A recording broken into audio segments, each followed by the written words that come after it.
Magandang araw mga kapatid, mga kaibigan, mga kababayan ko po dito sa Malaysia, particularly dito po sa Sabah.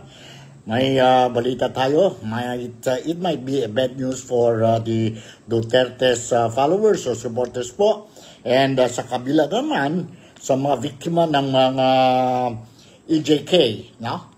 This is a good news for them. So dalawang side dito po, good and bad news. But whether it is good or bad news, dito po sa Nick Talk, the Real Talk with Nico, I just want to pass to you ang anong mga latest developments natin tungkol kay Tatay Digong po dyan sa ICC or International Criminal Court. No? And sa programa natin ngayon, today is Tuesday, September 23rd na tayo, no? 23rd. 23rd. And I just wanted to share with you iba-iba po mga istorya galing sa Pilipinas po, especially itong Blue Ribbon Committee, no? Blue Ribbon Committee chaired by Senator Ping Lacson. Kanina they held another I think it's the fourth or the fifth hearing na naman po tungkol sa flood control projects dyan po sa Pilipinas, which is a very hot topic ngayon sa mga Filipinos po, no? After ang rallies natin po, ang billion and trillion peso rallies carried out last Sunday. So let's talk about these issues and this you will have an idea.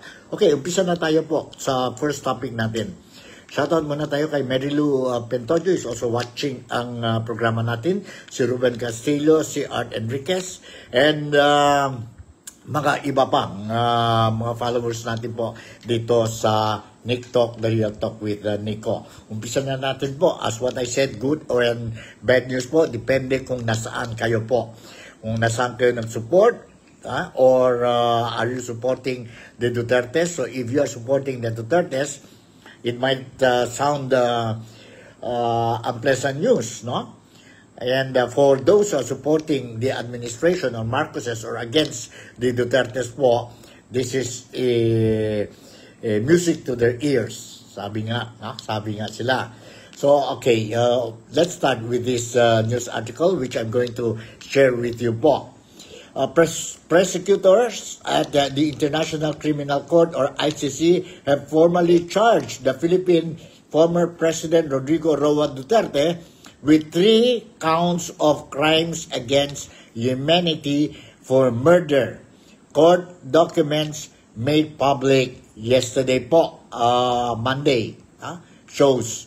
The prosecutors' heavily redacted charge sheet filed July 4 alleges that the 80-year-old Duterte, who has been detained in The Hague, Netherlands, since March, arrest in Manila, is individually criminally responsible for the crimes committed during his deadly crackdown on illegal drugs when he was vice mayor and mayor of the southern Philippines city of Davao, and through his single-term presidency in the Southeast Asian country or the Philippines.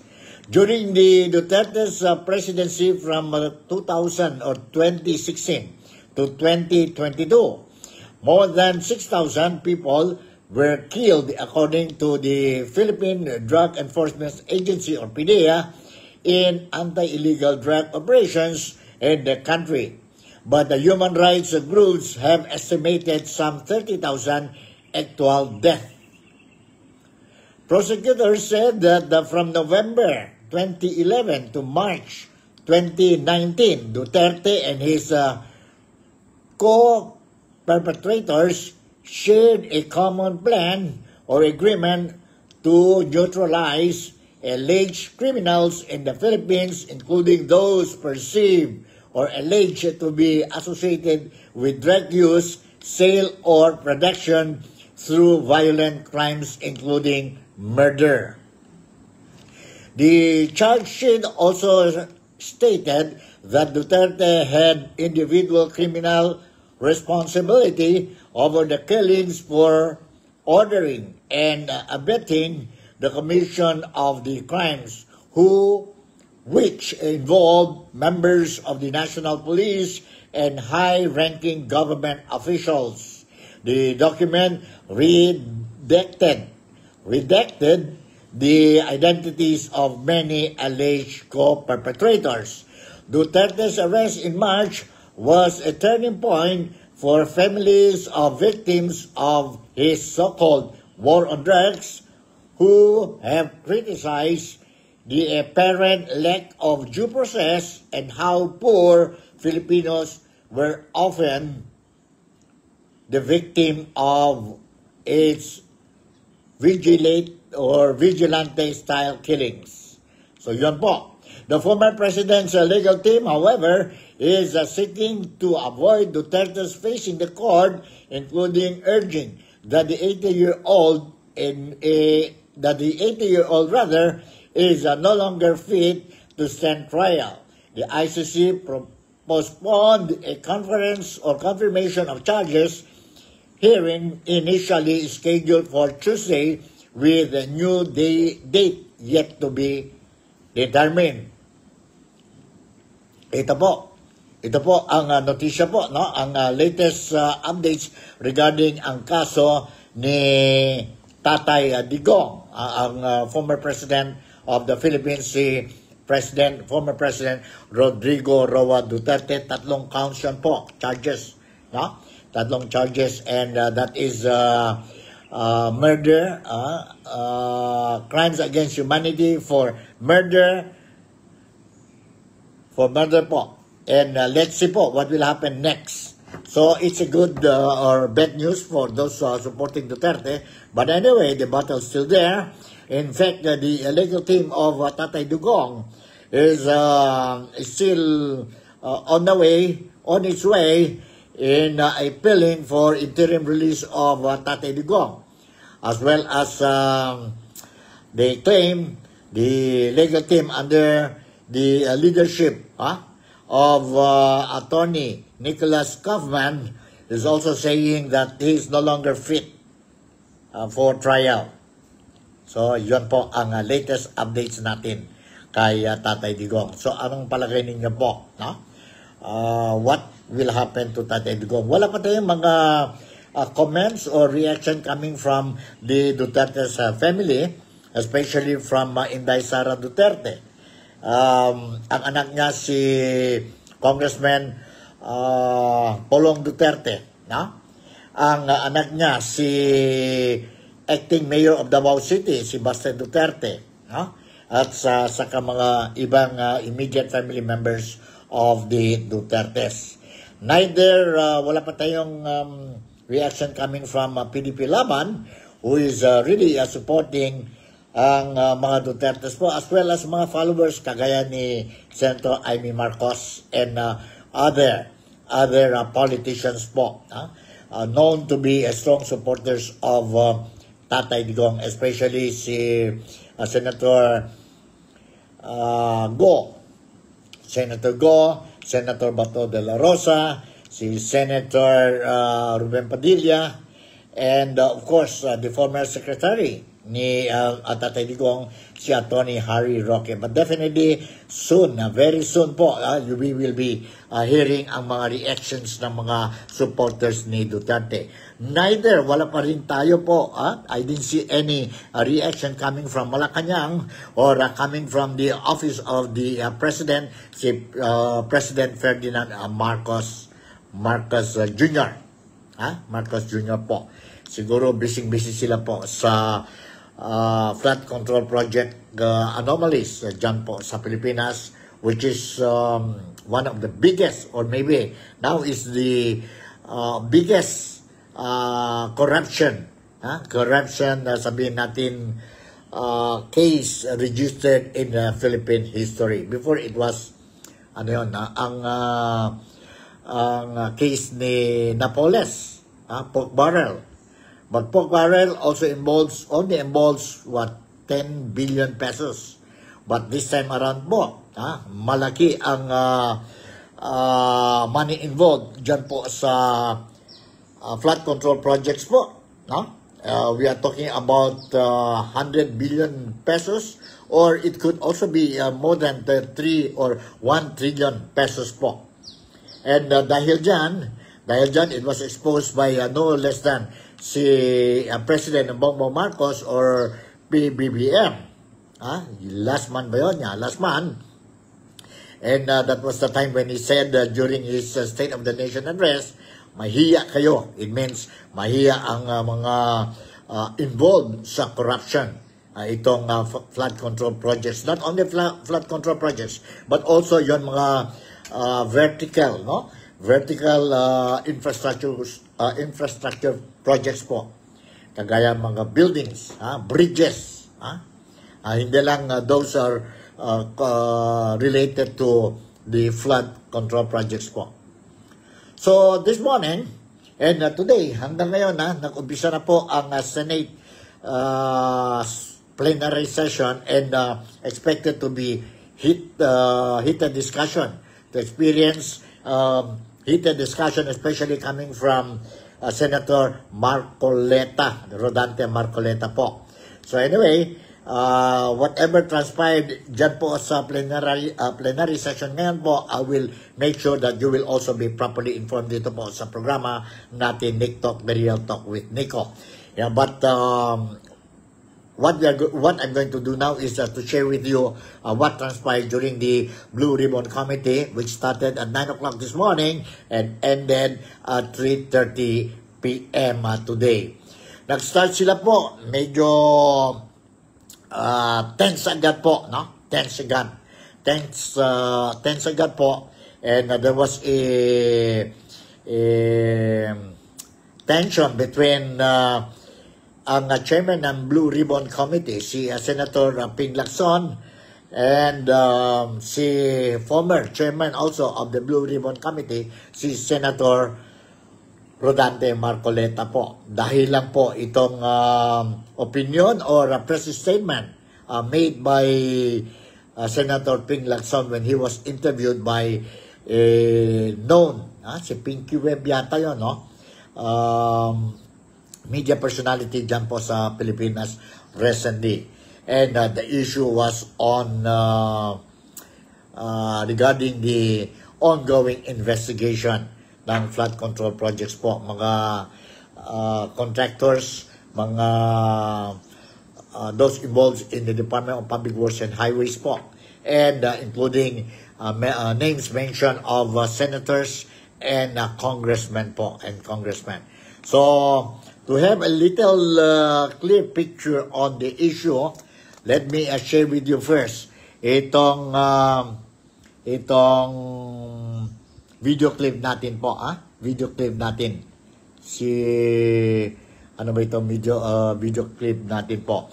Yung nag-start pa lang ang hearing, nandito po. You see ang tension between Ping Lacson, Senator Ping Lacson, and Senator Rodante Marcoleta. Nandito po. Let's watch and listen to this video clip that I have prepared for all of you.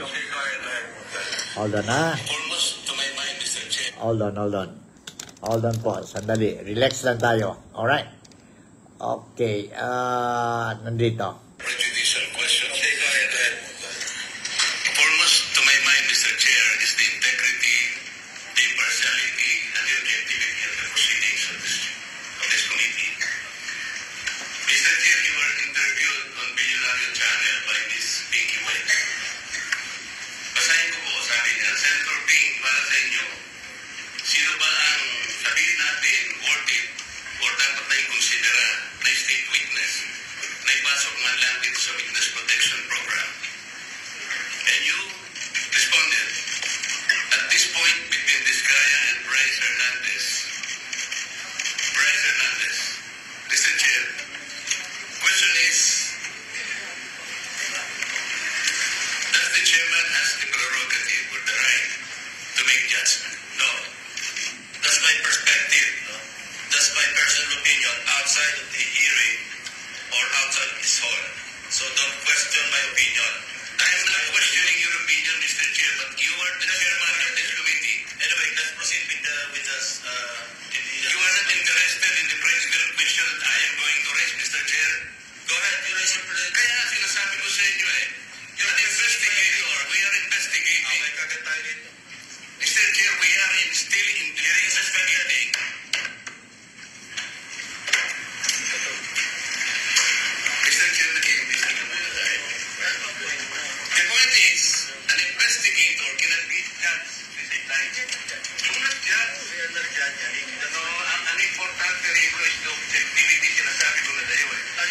to steal the show. No, no, no, no. I am trying to steal the show. No, no, no, no. I am raising prejudicial question. I am, ang sinasabi ko, Mr. Chair, sinabi ko na sa iyo, the interest of this committee is the impartiality, the objectivity. Saan mo kayo magbibigay ng opinion? Why did you choose, for example, Bryce? Over to this guy, my opinion. You cannot question my opinion. Outside of this hall, you cannot question my opinion. I am questioning your opinion because you are the chairman of this committee, Mr. Chair. Ano nangyayari nito? So, mas credible si Bryce kesa this guy. Bakit ganon? Why are we trying to prejudge this? Mr. President, we are still in the process of investigation. If we are in the process of investigation, why are we so protected? Why are we so protected? I am not protecting them. Mabuti sinabi mo yan, Mr. Chair. Pwede ba nating i-record ito? Palagi niyo sinasabi, I am protecting of the Diskaya. When I was chairman of this committee, sinabi ko na sa inyo, the only remedy provided under the law is for them to apply if they qualify under the process of witness protection program. That's all what I did.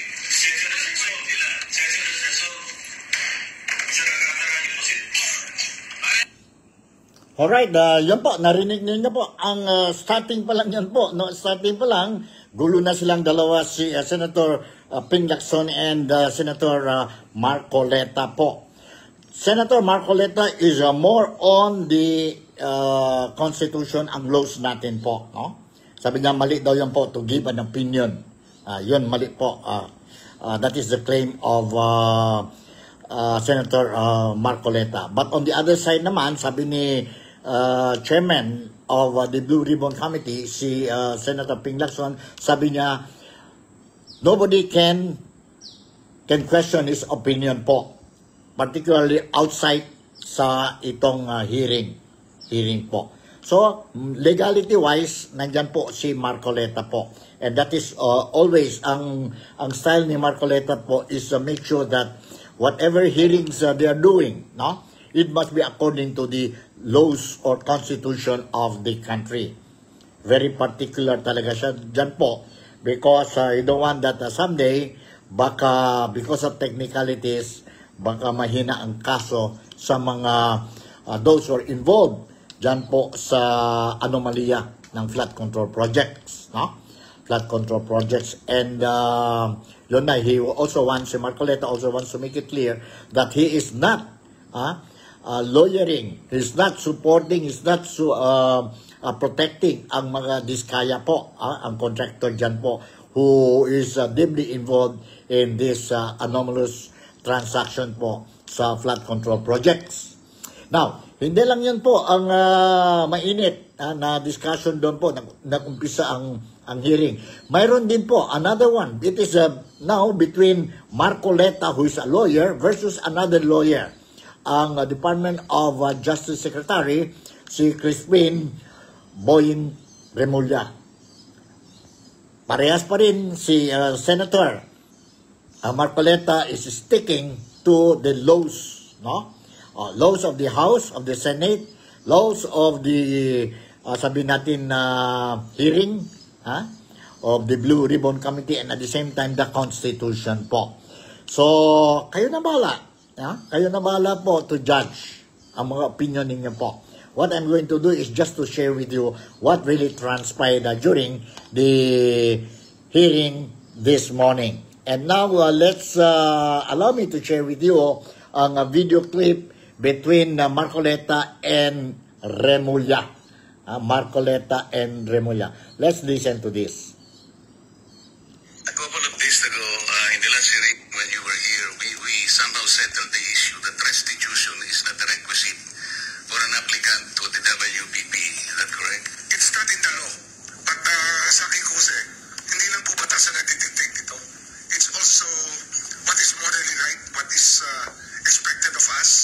Yan po kasi, kahit hindi nilagay sa batas, given po yan sa ating lipunan. What do you mean by that, Mr. Secretary? Kasi wala nga sa batas yung ano. Wala nga sa batas. Yung requirements for admission to the witness protection, ang restitution is not part of it. Yes, it is not. Pero hindi ko nakakahulugan na hindi namin pwede i-layout dyan, depending on the case. Mr. Secretary, I am still in the stage where a particular applicant wishes to apply under that program, and there is a process. In the process, restitution is not one of the requisites. Is that correct? Opo, pero if it's in terms of this case being a financial crime, sir, this is a crime against the financial status of the Filipino people, of the Philippine Republic. I think that it's just right. Mr. Secretary, are you amending the provision of No, sir. No, sir. But that is how we run the Witness Protection Program. As a lawyer, Mr. Secretary, may I ask, in a criminal prosecution, the civil liability is impliedly instituted. Is that correct? Of course. Kaya nga, hindi naman nangangahulugan kung sakasakali na natapos na yung criminal prosecution. Kapag ka nakita na mayroong criminal liability yung tao, because it is impliedly implied, doon lang magkakaroon ng restitution. It will come after. Paano mo sasabihin na magre-restitute ang isang tao? Meron na bang findings kung magkano i-restitute on how it can be restituted? Nag-a-apply pa lang eh. Huwag po ninyong babaguhin ang requisite ng batas, Mr. Secretary. I thought nung dumating ka dito, nagkaintindihan na tayo eh. Kaya nabablar ang proceedings natin eh. Kaya nga kinote ni, siguro, ang chairman kanina gusto kong ituloy ito, sinabi niya, nagpa-interview siya, na goodwill and sincerity should be done para i-test. Pwede ba yung ganito? I respect your opinion, sir. But It is not my opinion, it is in the law, Mr. Secretary. Yes, sir. Yes, sir. But I am... And the arbiter Sir, is can I the speak, law. sir? May I speak, sir? Yes, you I'm are operating from the Sir, vantage point of the reason behind the law, sir. What is the reason behind the law? So that we can get justice, and justice can only be attained if there is restitution. So that's the principle behind all of these things that we are talking about now. Mr. Secretary, restitution will come after. It cannot be, Sir, it can come before or after, sir. It can come before. You cite the law that it come before. Wala nga po sa batas eh. Huwag po ninyo babaguhin ang batas, Mr. We are Secretary. operating on a unique set of facts, and we are all of these matters are being evaluated because that the gravity of this financial crime cannot be underestimated, and that the more assets that we're able to preserve at the outset, the better for our country, sir. Mr. Secretary, I'm very sorry for such a reasoning like that. Alam mo, I'm very sorry, sir. Also, sir, I'm very sorry too if you do not agree with me. But I respect your opinion, sir, and we will carry out our job as we deem fit, as we see. Mr. Chair, I said I am not expressing an opinion here. I am articulating the provision of law. You do not change the provision of law, Mr. Secretary. You may be disbarred from doing this. Then it's your opinion, sir. It's your option, sir. Sinabi ko na nga hindi ko opinion ito. I am Then it's your option, sir. If provision of this law. is what you wish to happen, that you may proceed. Ikaw ang nagbibigay ng opinion, nilalagay mo yung restitution to test the goodwill of a possible applicant. It is not in the law. Unless you are able to point out the provision of law that it come before. Hindi ganun eh. Sabi mo na nga, and we admitted, impliedly instituted ang civil liability, but this will come eventually after the court has pronounced kung magkano ibabalik niya kung meron man. Not before. Thank you, Mr. Chair. That's it. Alright, yan pa, narinig natin po between Marcoleta and Secretary of Justice, si Boying Remulla po. Si Marcoleta, once we will stick in the law. Anong sinasabi sa law dyan po about the restitution? Now, we see this Kaya is applying. Nag-apply siya po for state witness po.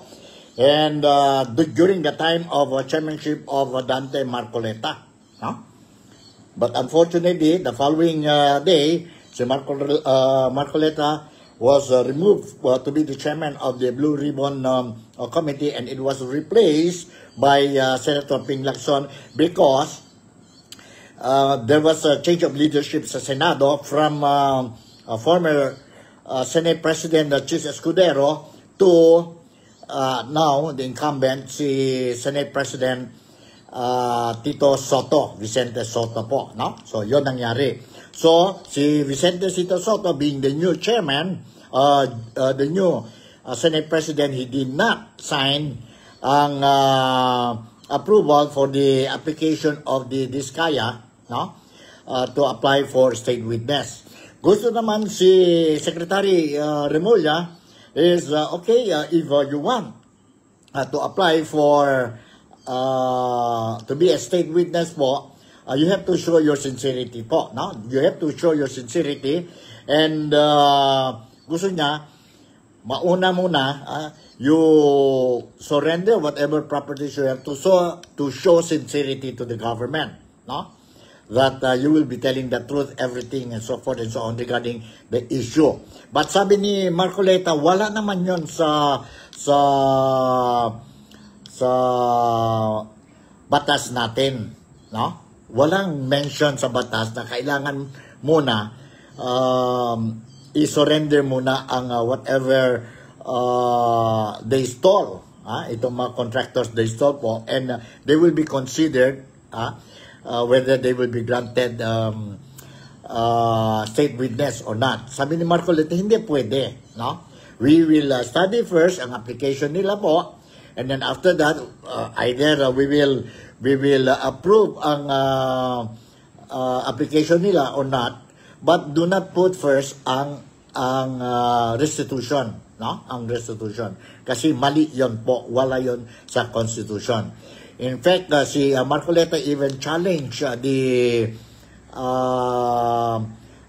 Justice Secretary na give me kung saan nagsulat doon sa Constitution natin po na ang restitution muna bago mag-consider ang application to be state witness. Yon po, naggulo-gulo sila. But finally, what happened?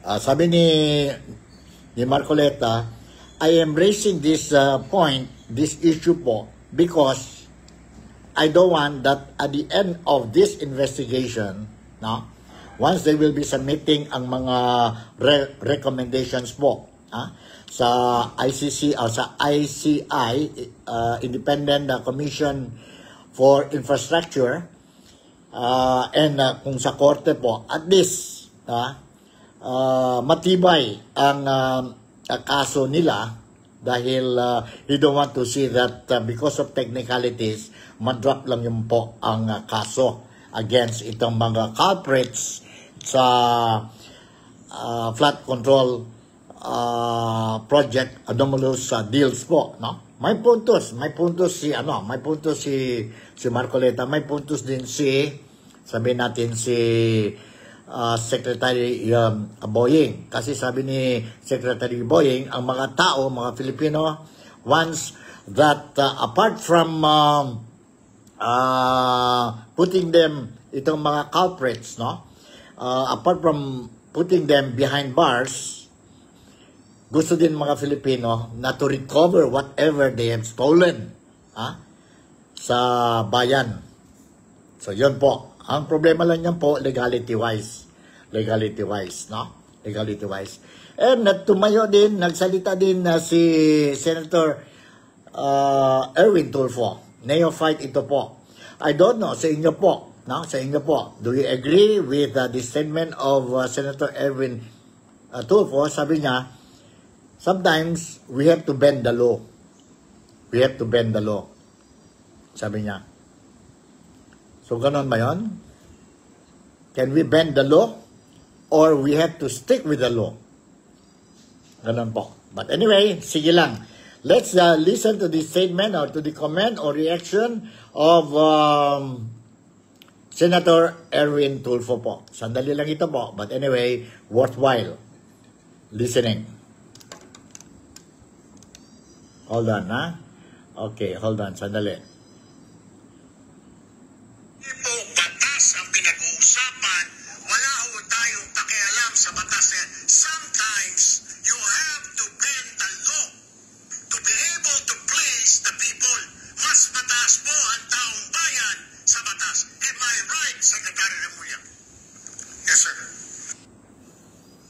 Yan po, sabi niya, sometimes we have to bend the law. Kasi mas mataas pa daw ang mga tao. Kayo po, what do you think? Ganun na lang ba? You can just, on case-to-case basis, mag-bend tayo ang law natin? Or we have to follow the law talaga? So, kayo na po, wala sa interpretation ninyo po ang statement ni Senator Erwin Tulfo. Senator Erwin Tulfo. Alright? So, okay. don't forget po, may notisya pa din today, lumabas dyan po sa Pilipinas, which is also will remind us about technicalities, no? When it comes to cases, criminal charges or criminal cases po, no? Now, I'll give you an example, and lumabas na ito po kaninang umaga dyan po sa mainstream media sa Pilipinas po. If you remember, was it the 2023 wherein mayroon tayong malaking balita lumabas po, no? And no less than our President Ferdinand Bongbong Marcos po, no? Lumabas, attended the press conference with the police, with the PDEA, and about the drugs po. Nahuli something like 900 plus kilos of alleged shabu, no?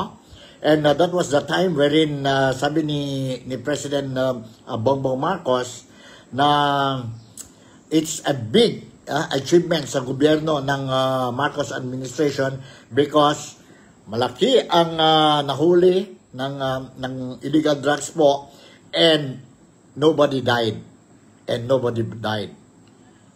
So, malaki talaga yun po. And mayroon na yan po, mga kaso, they filed cases against another police personnel yata yun, certain police major po, Maya, no? Mayo ba yun? Mayo. And nandun na po because he was seen.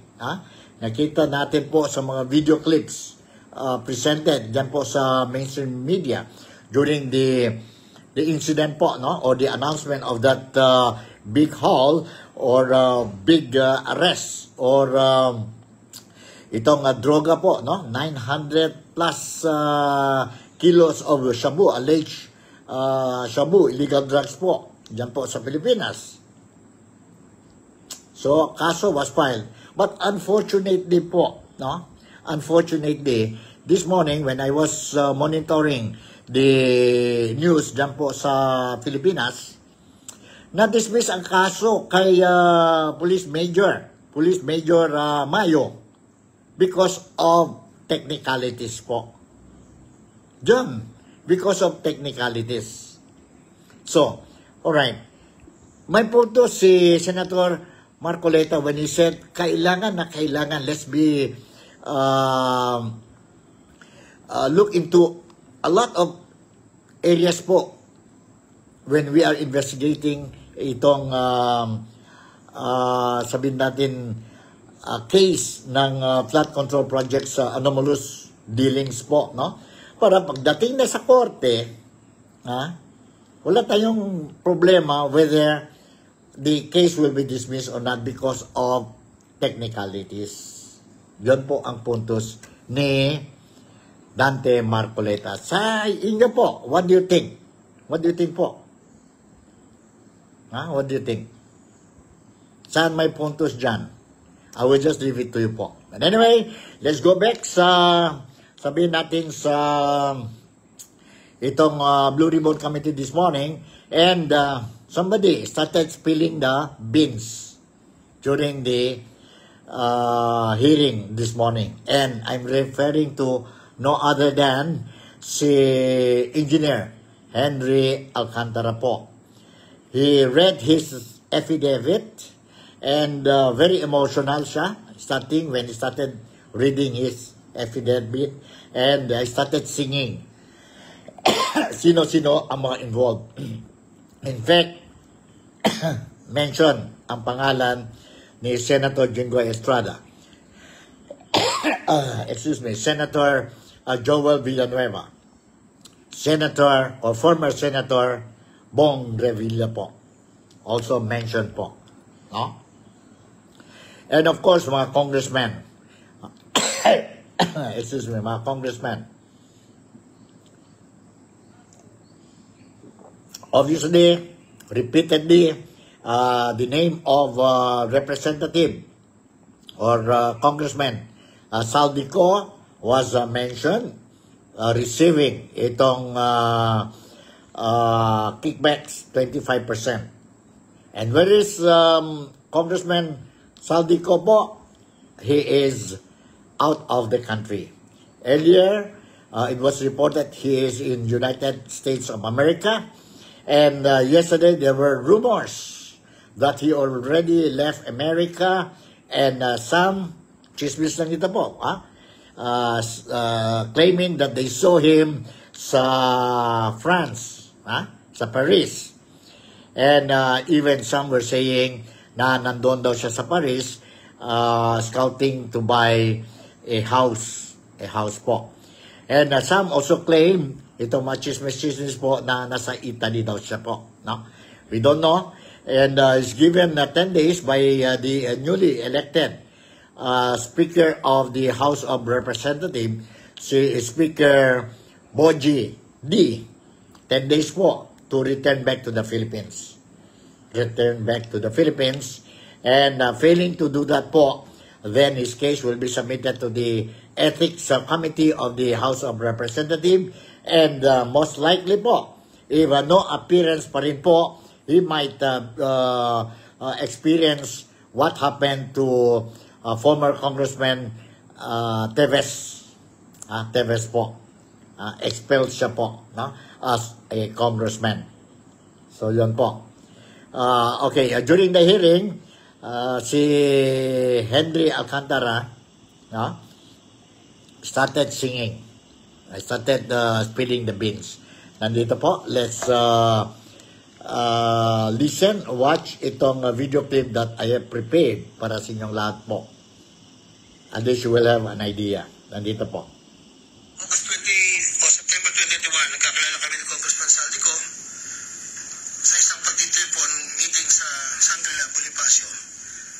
Na yung larawan po ng nandun po sa kasama po ako, nakatayo, yung opisina. Yun po yung 20% po na 2022 inaayos po namin doon sa litrato po. Subalit noong taong 2023 hanggang 2025, ito tumaas ng porsyento ng 25% po. Ang pag-abot ng porsyento para kay Kung Saldi sa bawat proyekto ay kadalasang hindi isang baksakan. Ito rin ay nakadepende kung paano na ipasok o na-insert. Kapag ang proyekto na pasok sa NEP, ang unang 10% ay agarang binibigay ko kay Kung Saldi. Habang ang balanse na 15% ay paglabas na po ng GAHA within 1 to 2 months. Iniipon ko muna po yun bago po ipadala sa kanya.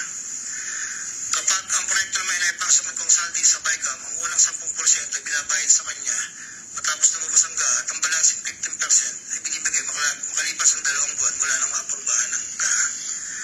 Pero kapag proyekto ay naipasok gamit ang UA, ang 25% ay agarang iniipon ko pati binibigay kay Kung Saldi. Ang pambayad para kay Kung Saldi ay nanggaling sa mga advances mula sa contractors, pero hindi na alam ng mga contractors kung Alright, yan po, a portion of the revelation of Engineer Henry Alcantara po. May mga revelation din po ang second man niya po, no? Si Bryce Hernandez, si JP Mendoza po, and mga iba-iba pa po, no? Officials ng Department of Public Works and Highways po. And lahat na po sila ngayon wala na sa position, and they are undergoing investigation po. Sigaw ng mga tao is put them behind bars. File cases against them, charge them, and make sure that they will pay for the crime that they have committed against ang taong bayan natin, ang mga Filipinos, against sa taxpayers po. But when we talk about Congressman Saldico po, we cannot avoid also to mention ang former Senator, si Grace po. Dahil po, during the 2025 national budget, which has been described as the worst, corrupt national budget in the history of Philippines po, mayroon po involvement din si Senator Grace po. I'm not saying that siya po, guilty siya po, no?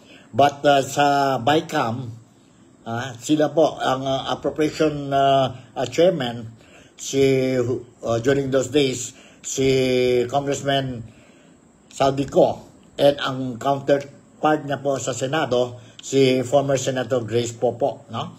And this morning, si Senator Grace Poe, former Senator Grace Poe, was invited to share ideas regarding what transpired itong sa issue na ito po, no? And she was invited by the Independent Commission for Infrastructure po, and she appeared and gave her statement. So nandito po, I have a video clip of former Senator Grace Poe. Grace Poe po. Okay, you listen first to this video clip. Brief lang ito, brief lang. Salamat sa ICI. Nakita ko talaga yung kanilang, nararamdaman ko yung tapak na hangarin nila talaga na maayos itong problema natin talaga sa paggasta ng pera ng bayan. So, in-explain ko sa kanila yung naging proseso sa 2025 at naunawaan naman nila itong proseso na to. At ang mga kasi pinag-uusapan ng mga ghost projects ay bumabalik ng ilang taon. Sa 2025, awa ng Diyos, wala naman po kasi ini-implement at in fact, now Secretary Dizon has actually stopped the implementation of most of these projects hanggat hindi pa nasusuri mabuti kung tama ba ang pagkalatag ng proyekto nito. Alright, yun po, a portion of the statement of former Senator Grace Poe. Meron pa isang video clip I want to share with you po. Let's listen to former Senator Grace Poe. Kung meron, lahat ng senators, merong individual or institutional amendments. Okay? So yan, sinasubmit yan dun sa secretariat natin. And then the secretariat will coordinate with me and both houses and the working group ng lower house at saka ng Senate will meet to reconcile those. Now, as to the existence of a small committee, I'm not really privy to that. Wala akong sinalihan na small committee or closed-door meetings with my counterpart in the House. So, kung may mga illegal insertions, you wouldn't know kung saan ang insertion are. Alam mo, lahat naman ng mga sinasabing amendments na-ratify ng both houses during the final FICA process. And as far as the Senate's amendments are concerned, it was presented and coordinated with the DBM also. They were aware of it because we wanted to make sure that this was possible in terms of the categories that were allowable to amend. So, yun yung mga na-submit sa akin, sa Secretariat. So, nung sa level ng Secretariat, in coordination din kayo DBM, kapag may clearance naman nila, kaya pa ba ito, i-accommodate, parang gano'n sa level ng Secretariat? Ganun, at saka ito ba ay feasible, itong dito sa mga makaka-apekto ba ito sa priority infrastructure projects ng Presidente, anong mga pwedeng gawin. Yun yung sa level na alam ko. Thank you. Alright, yan po, si former Senator Grace Poe. Maganda po, no? At least, after how many weeks or more than 1 month na po, or 1 month na po, no? Her name was mentioned on this hot issue po. At least, lumabas din si former Senator Grace Poe po.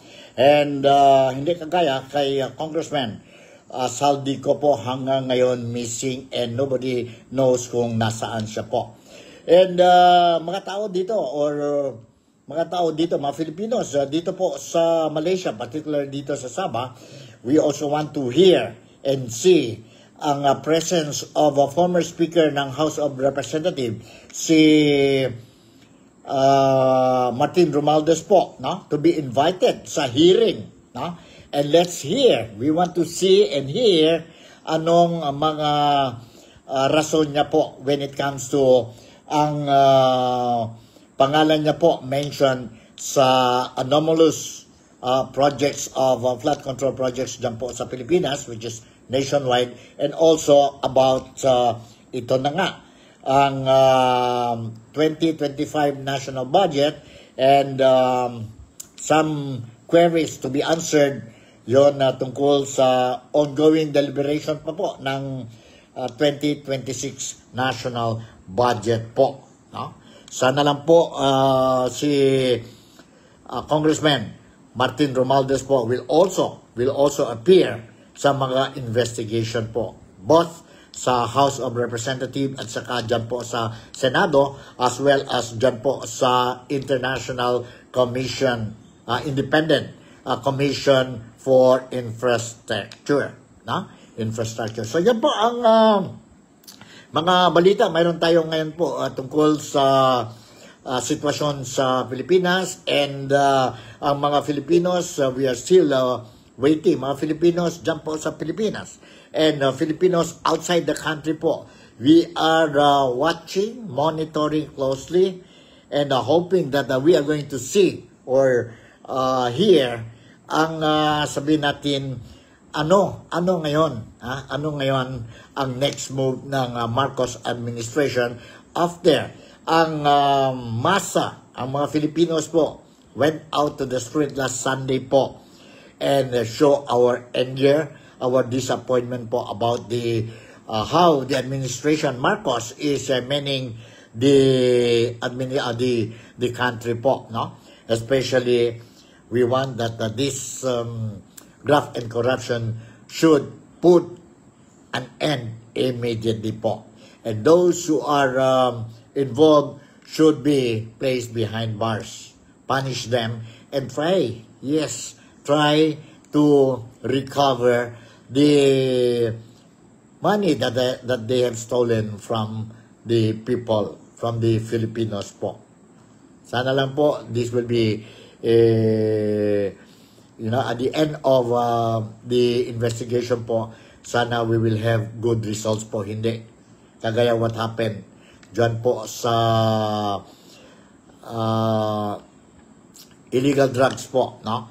The case was dismissed because of technicalities. Sana wag po mangyari. So siguro hanggang dito na lang muna tayo. I will continue to monitor ang session ngayon dyan po sa Pilipinas, ang Senate plenary session po, kasi expected na si Senator Marcoleta will be discussing itong issue that he raised during the Blue Ribbon Committee this morning po, or today. So maraming salamat for taking time, for making me a part of your day-to-day po. And don't forget to like my program po, and 100% I will be with you. I will make sure that you will be, mga Filipinos, mga kababayan ko po dito sa Malaysia, particularly the Sabah, through itong programa ko po, Nick Talk, The Real Talk with Nico, I will, or you will be able to get the news that you deserve. I might not be the first one to break the news po, but definitely you will be updated po. You will be updated. Importante na tayo mga Filipino po should know what is happening sa bayan natin po, sa gobyerno natin. So with this, again, I will say Malaysia, Sabah, the Philippines, God bless us all, and I'll see you in my next episode. Bye, and God bless you all.